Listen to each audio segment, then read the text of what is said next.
JNPT container transporter association ने असहयोग आंदोलन का आह्वान दिया है। मंगलवार 20 अगस्त 2024 से ऐसा ये सभी इसलिए करने जा रहे हैं जिसकी वजह है एम्प्टी कंटेनर यार्ड में आने वाली चुनौतियां, गुजरात और नासिक की सड़क की खस्ता हालत, ट्रांसपोर्टरों के सामने आने वाली समस्याओं को उजागर करने के लिए ट्रांसपोर्टर बिरादरी अपने वाहनों को सड़क पर नहीं उतारेगा। साथ ही ट्रैफिक विभाग द्वारा अवैध ई चालान जैसी समस्याओं से होने वाली रोजमर्रा की परेशानी से निजात पाने के लिए ऐसा कड़ा फैसला लिया गया है, जिसके लिए सभी ट्रांसपोर्ट यूनियन एक साथ आकर एक दूसरे का साथ देंगे। वहीं एम्प्टी यार्ड की बिगड़ती हालत, मनमानी वसूली के भी कई मामले सामने आ रहे हैं।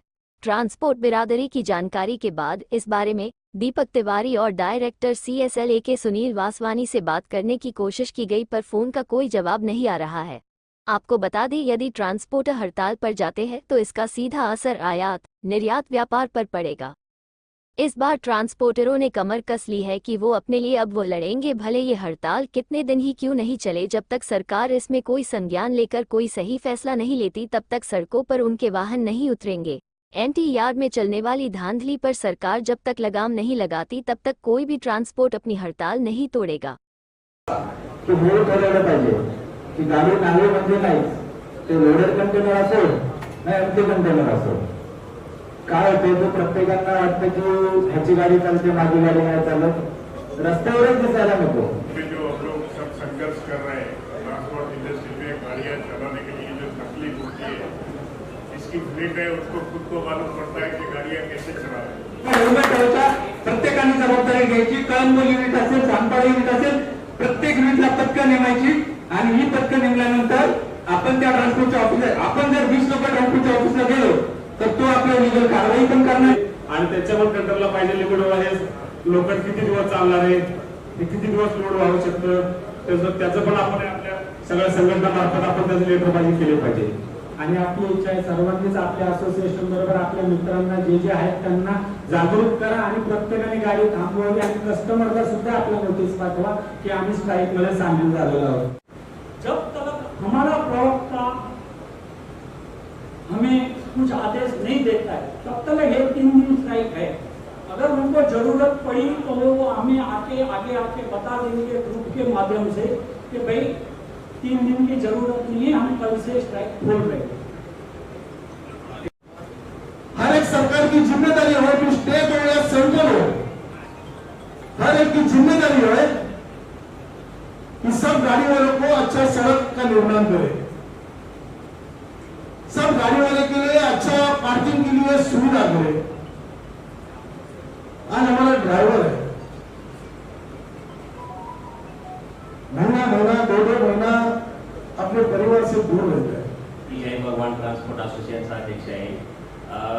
आम्ही खूप आतापर्यंत ई चालनाविषयी आम्ही मुख्यमंत्री, गृहमंत्री यांना खूप वेळा अर्ज केला, पत्रव्यवहार केलेला आहे।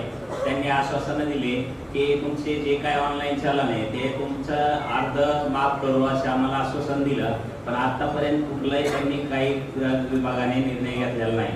यासाठी सर्व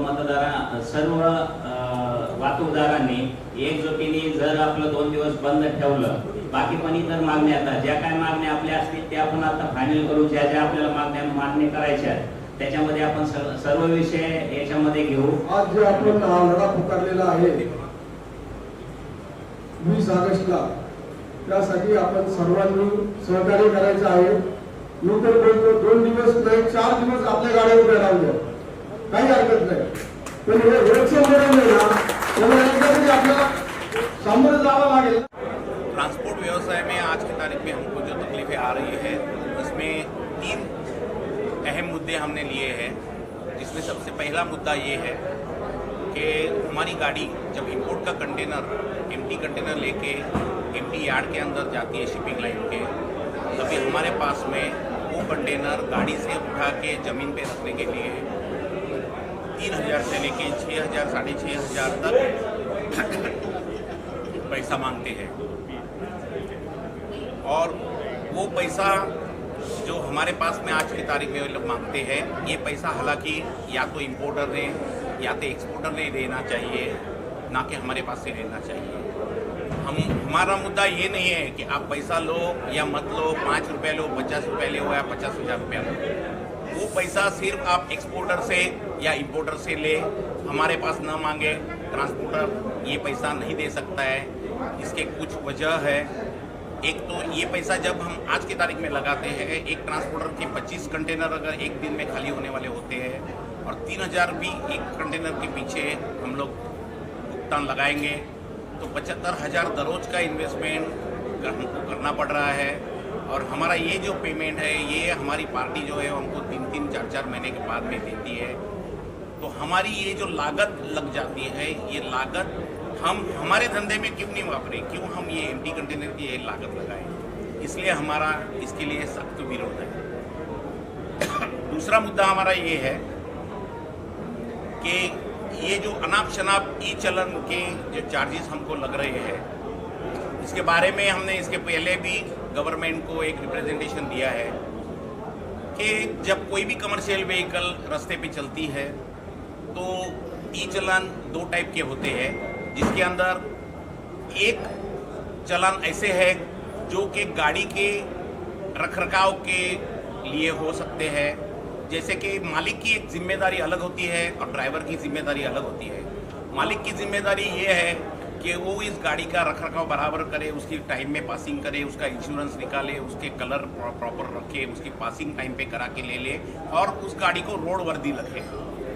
ड्राइवर की जिम्मेदारी ये होती है कि गाड़ी जब रास्ते पे चलाते हैं तब जो हमारे रूल्स है, रेगुलेशंस है, सिग्नल यंत्रणा है, इसका प्रॉपर उसका फॉलो करे और कोई भी वायलेशन न करे।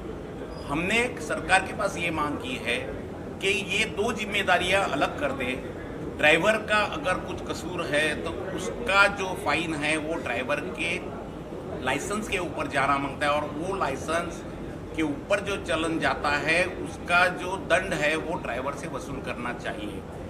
क्योंकि ये जो मेन मुद्दा आया ई चलन का, जब ये ई चलन का इंट्रोडक्शन हुआ तभी ई चलन इसलिए इंट्रोडक्शन हुआ कि ह्यूमन इंटरफेरेंस नहीं होना चाहिए। जहाँ के पहले हवालदार हाथ में एक बुक लेके बैठता था, गाड़ियाँ आती थी तो रुकाते थे, उसका चलन काटते थे, एलटेम देते थे। अगर एलटेम नहीं काटना है तो 50 रुपया दो, 200 रुपया दो, 500 रुपया दो, इसकी मांग करते थे। वो सब नहीं होने के लिए इस तरह से तय हुआ था कि ई चलन ये सिर्फ और सिर्फ ऑटोमेटिक और ऑटोमेटेड कैमरे की तरफ से किया जाएगा, जहाँ के ह्यूमन इंटरफेरेंस नहीं रहेगा। लेकिन गवर्नमेंट ने उसको ट्विस्ट करके ये जो छोटे छोटे मोबाइल के जैसे इंस्ट्रूमेंट डिवाइसेस उनके हाथ में दे दिए हैं। ये डिवाइसेस लेके हवलदार लोग और ट्रैफिक का स्टाफ, आरटीओ का स्टाफ रास्ते पे खड़ा रहता है और हमारे पास ई चलन अनाप शनाप ई चलन करते हैं। मूविंग गाड़ी को ई चलन करते हैं, खड़ी गाड़ी को ई चलन करते हैं, कोई ई चलन छोड़ते नहीं है। तो ये सब बंद होना चाहिए। ई चलन को हमारा विरोध नहीं है, लेकिन ई चलन का जो प्रणाली है, इस प्रणाली का हमारा विरोध है। ई चलन ऑटोमेटेड हो, सब कैमरे लगे, सब जगह कैमरे लगे और कैमरे के थ्रू जो भी हमारा वायलेशन है उसके लिए हमारे पास ई चलन कराए। दूसरी बात, ड्राइवर की जिम्मेदारी और मालिक की जिम्मेदारी अलग अलग होनी चाहिए। अगर ड्राइवर को इस तरह से ई चलन होंगे और उनको दंड भरना पड़े तो वो भी रास्ते में कानून से चलेंगे, कानून पालते हुए चलेंगे। आज के तारीख में मालिक पे ये ई चलन का पैसा भरने को आने की वजह से ड्राइवर बहुत बेफिक्र हो गए हैं और ड्राइवर कोई भी कानून को जो पालते नहीं हैं। तो ये जो हो रहा है इसके खिलाफ हमारा है। तीसरी बात हमारी है कि रास्ते की रखरखाव। आज अगर आप गए साल में खाली थाना घोड़बंदर रोड देखेंगे और बॉम्बे गुजरात रोड देखेंगे तो पूरे साल उस रास्ते का काम कंटिन्यूसली चल रहा था। कभी 1 महीने के लिए हमारा रास्ता बंद कर रहे थे, कभी 2 महीने के लिए कर रहे थे। थाना में तो सिर्फ रात के टाइम में ही एंट्री है, दोपहर को सिर्फ 12 से 4 बजे तक ही एंट्री है। आप सोचिए, जो गाड़ियाँ पूरे देश में विदेश से आने वाला माल धोते हैं, जो 24 घंटे के अंदर चलने चाहिए, वो सिर्फ अगर 8 घंटे में चलेगी तो रास्ते की हालत क्या होगी। हर वक्त रास्ता खराब हो जाता है, तो ये दोष दिया जाता है कि ट्रांसपोर्टर का इसमें कसूर है, ट्रांसपोर्टर ओवरलोड करता है, ट्रांसपोर्टर ज़्यादा माल भरता है, ट्रांसपोर्टर माल ज़्यादा धोता है, इसलिए रास्ता खराब होता है। लेकिन अभी वो समय नहीं रहा है। कोई भी ट्रांसपोर्टर अभी ओवरलोडिंग नहीं करता है, क्योंकि कानून इतना सख्त हो गया है, कोई भी ट्रांसपोर्टर ओवरलोडिंग करने की जरूरत नहीं करता है। लेकिन ये क्यों नहीं गवर्नमेंट सोचती कि रास्ते, उनको पता है कि कितने टन की गाड़ियाँ इस रास्ते से जाने वाली है, और उस तरह से वो रास्ते का डिजाइनिंग, उस तरह वो रास्ते क्यों नहीं बनाते सरकार।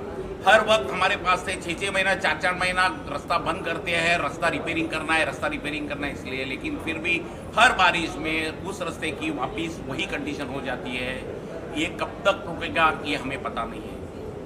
इसके लिए हम लोग ने ये असहकार आंदोलन छेड़ा है, जिसके तहत हम 20 तारीख से हमारी जो गाड़ियाँ है वो सब गाड़ियाँ हम लोग बंद करने वाले हैं, और कोई भी रास्ते पे एक भी गाड़ी आपको दिखेगी नहीं। खास करके JNPT पोर्ट पे जाने वाली, JNPT पोर्ट से आने वाली जो दररोज की करीबन 10,000 गाड़ियाँ JNPT पोर्ट के अंदर जाती है और 10,000 गाड़ियाँ JNPT पोर्ट से बाहर निकलती है, वो सब गाड़ियाँ जो चलती है, इसमें हमारी ये जो एसोसिएशन है उनको करीबन 80% गाड़ियाँ हमारी चलती है, और वो 80% गाड़ियाँ हम चलाएंगे नहीं, खुद होके हम गाड़ियाँ बंद करेंगे। जब तक हमारे जो समस्या है उसका हल नहीं निकलेगा, तब तक हम ये बंद रखने वाले हैं। अशोक जी, किस तरीके की 20 तारीख की तैयारी है, या उससे पहले किसी तरीके का आप लोग आह्वान देने वाले हैं पोर्ट को या अलग ट्रैफिक विभाग को, या किस तरीके से पूरी चीज़ें चलने वाली हैं? देखिए, हम ये मसला बातचीत से सुलझाना चाह रहे हैं, तो हमने JNPT chairman, DG shipping, container shipping line association of India, customs विभाग, RTO सभी को हमने लेटर लिखा है, और हमने हमारी समस्या को उनसे उजागर किया है कि हमें ये तकलीफें आ रही हैं। हम चाहते हैं कि मामला बातचीत से सुलझ जाए, और अगर वो भी नहीं हुआ तो हम 16 और 17 तारीख को हर यार्ड पर, हर CFS पर जाकर खड़े होने वाले हैं, और हमारी थोड़ी बहुत जागरूकता फैलाने वाले हैं, हमारे ड्राइवर भाइयों को जो तकलीफ आ रहे हैं उनको समझाने वाले हैं। 20 तारीख को भी हम जो आंदोलन शुरू कर रहे हैं वो असहयोग आंदोलन है, और गांधीवादी स्टाइल में हम करने वाले, ना हम कोई हिंसा करेंगे, ना हम कोई कुछ करेंगे। हम अपनी स्वेच्छा से हम अपनी गाड़ियाँ अपने यार्ड में खड़ी रखेंगे या रोड पर खड़ी रखेंगे, और अगर कोई भाई चला भी रहा है तो हम ऐसे गुलाब का फूल देकर उसे सुलझाने की कोशिश करेंगे कि भाई आप भी अपनी गाड़ी साइड पर खड़ी करें, क्योंकि ये मसला सभी के लिए लागू है। ये कोई एक ट्रांसपोर्ट पर नहीं है, सभी ट्रांसपोर्टर इससे बहुत ही ज़्यादा दुखी हो गए हैं। तो इसीलिए हम इसको बहुत ही सही सुलझे हुए ढंग से और गांधीवादी स्टाइल से हम इस आंदोलन को करने वाले हैं। सर, किस तरीके से रहेगा, कितने दिनों का रहेगा, या कहाँ से लोग इसमें आने वाले हैं? देखिए, फिलहाल तो पोजीशन ये है कि अगर हम गाड़ी चला भी रहे हैं तो हम नुकसान कर रहे हैं, तो सभी का अब ये मानना है कि इससे ज़्यादा हम गाड़ी खड़ी करें तो ज़्यादा बेटर है, क्योंकि कमाई तो कर नहीं रहे। तो ये जब तक हमारे मुद्दे नहीं सुलझेंगे तब तक हमारे आंदोलन जारी रहेगा। अब तक आप लोगों ने किसी से मुलाकात की, या किस तरीके का किसी तरीके के बारे में बताया है उनको इस सारी चीज़ों को? बिल्कुल, हमने JNPT चेयरमैन सर से भी बात की है, DG शिपिंग से भी बात की है, और उन्होंने हमें आश्वासन दिया है कि हम इस मुद्दे को आगे लेकर जाएंगे, और बाकी जो कमिटीज़ इन्वॉल्व हैं या जो ऑर्गेनाइजेशन इन्वॉल्व हैं उनसे बातचीत करके इस मुद्दे को सुलझाने की कोशिश करेंगे।